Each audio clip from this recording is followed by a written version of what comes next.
lavitrano zaho nanderiry aho namakivaky ny fiainana sovanisy anao nesitonana narinahy ka avotra zaho sady manana fiadanana na ny fiainako trano da tena lavitrano zaho nanderiry aho namakivaky ny fiainana sovanisy anao nesitonana narinahy ka avotra zaho sady manana fiadanana zaho efa babonao babon'ny fitiavanao tompo zaho efa resinao resinao tanteraka zaho efa babonao babon'ny fitiavanao tompo zaho efa resinao resinao tanteraka miodikody isan'andro izaho ny fiainan'antany ambony azandraindray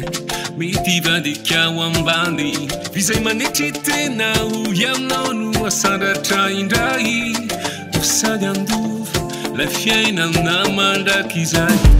miodikodiny isan'andro izao ny fiainan'antany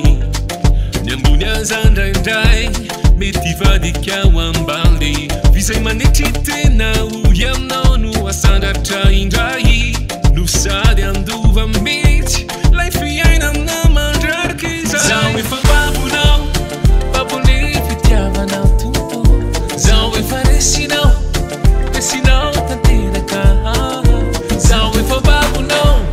babon'ny fitiavanao tompo zaho efa resinao resinao tanteraka